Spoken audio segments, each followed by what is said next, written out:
ఇయాల నా మాట ఒక్కటే, ఈ సికింద్రాబాద్ పార్లమెంటు నియోజకవర్గంలో టిఆర్ఎస్ కు ఓటేస్తే మూసి మురిక్కాలువలు వేసినట్టే.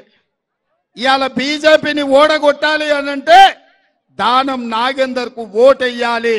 హైదరాబాదు నగరం అభివృద్ధి చెందాలి అనంటే దానం గెలవాలి. బస్తీల పేదోళ్లకు సంక్షేమ పథకం చేరాలి అంటే దానం నాగేందర్ గెలవాలి.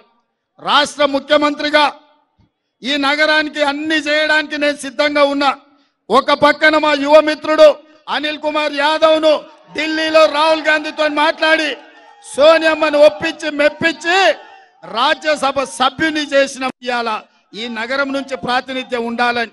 ఇప్పుడు లోక్సభ సభ్యుడిగా దానం నాగేందర్ ను గెలిపిస్తే అనిల్ కుమార్ యాదవ్ దానం నాగేందర్ ఈ నగరానికి జోడెద్దులాగా ఉండి నాకు అండగా నిలబడి కుడి భుజం ఎడం భుజంగా ఈ నగరాన్ని అభివృద్ధి చేసే బాధ్యత మేము తీసుకుంటాం. ఇక బీజేపీ వాళ్ళు అన్ని అయిపోయినాయి. 10 ఏళ్ళు మోడీ పేదోళ్లకు ప్రతి సంవత్సరం 2 కోట్ల ఉద్యోగాలు ఇస్తా అన్నాడు. 20 కోట్ల ఉద్యోగాలు ఇవ్వాలి. ఒక్క ఉద్యోగం ఇవ్వలే, దాని జోలి చెప్పే పరిస్థితి లేదు. రైతుల ఆదాయం 2 చేస్తా అన్నాడు. కానీ ధర్నా చేసిన రైతులను ఢిల్లీలో పిట్టలు కాల్చినట్టు కాల్చి చంపిండు. ఇదే కాకుండా స్విస్ బ్యాంకులో లక్షల కోట్లు ఉన్నాయి, అవి తెచ్చి పేదోళ్ళ ఖాతాలు వేస్తా అన్నాడు. అవి కూడా ఒక్క రూపాయలే. ఎవరికైనా మీకు 15 లక్షలు వేసిండా? మోడీ వేసిండా? ప్రధానమంత్రి ఏమన్నా ఇల్లు ఇచ్చిండా?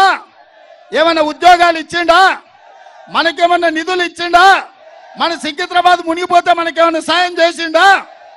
మన తెలంగాణ ఏర్పడితే కూడా ఓర్వలేక తలుపులు మూసి సోనియమ్మ తెలంగాణ ఎట్లిస్తుంది, తల్లిని చంపి బిడ్డని ఎట్లా బతికిస్తారని తెలంగాణను కూడా మోడీ అవమానించిండు. ఇవన్నీ తెలిసి తెలంగాణ సమాజం ఇవాళ మోడీని తిరస్కరిస్తుంటే నిన్న మొన్న మోడీ గారు దేవుడి సెంటిమెంట్ జేబులోకి వెళ్ళి బయట తీసిండు. హిందువుల ఆస్తులు గుంచుకొని ముస్లింలకు వంచి పెడతారు అంటున్నారు. నేను ఈ వేదిక మీద నుంచి ఒక మాట అడగదలుచుకున్నా. తండ్రి ఆస్తి కొడుకుకి ఇవ్వాలంటేనే విరాసత్ చేయాలి. అంజన్ కుమార్ యాదవ్ ఉన్నదేమన్నా అనిల్కి ఇవ్వాలంటే కూడా విరాసత్ చేయాలి. అన్నది తమ్మునికి వంచాలంటే పంచినాక సబ్ రిజిస్ట్రార్లో పోయి రిజిస్ట్రేషన్ చేయాలి. ఒక రాష్ట్రం ఇంకోరు గుంజుకొని పంచే పరిస్థితి ఉంటుందా? రాజ్యాంగం మీద ఒట్టేసిన ప్రధానమంత్రి ఇంత పచ్చే అబద్ధాలు మాట్లాడితే మంచిదా? మిత్రులారా, మీరు ఒక్కసారి ఆలోచన చేయండి. మనమందరం శ్రీరామనవమి చేయలేదా? నిన్న హనుమాన్ జయంతి చేయలేదా? మనం రోజు గుడికి పోతే మొక్తలేమా? మా ముస్లిం సోదరులు మక్కా మసీదులో నమాజ్ చేస్తలేరా? మా క్రిస్టియన్ సోదరులు మెదక్ పోయి చర్చిలో ప్రార్థనలు చేస్తలేరా? మా సిక్కు సోదరులు అమృత్సర్ పోయి గోల్డెన్ టెంపుల్లో పాల్గొంటలేరా? ఎవరి నమ్మకం ఎవరి విశ్వాసం వాళ్ళది. కానీ ప్రధానమంత్రి ఈ రకంగా మాట్లాడు మంచిదా అని నేను అడుగుతున్నా. అందుకే మిత్రులారా, దేవుడు గుడిలో ఉండాలి, భక్తి గుండెల్లో ఉండాలి. దేవుడు చెప్పండి, దేవుడు ఏడు ఉండాలి? దేవుడు గుడిలో ఉండాలి, భక్తి గుండెల్లో ఉండాలి. నరేంద్ర మోడీ దేవుడిని బజార్లకు తెచ్చి గోడల మీద రాసి పోలింగ్ బూత్ లో డబ్బాల ఓట్లు వేయించుకోవాలని చూస్తుండు. ఆ మాయలు ఎవరు పడకండి.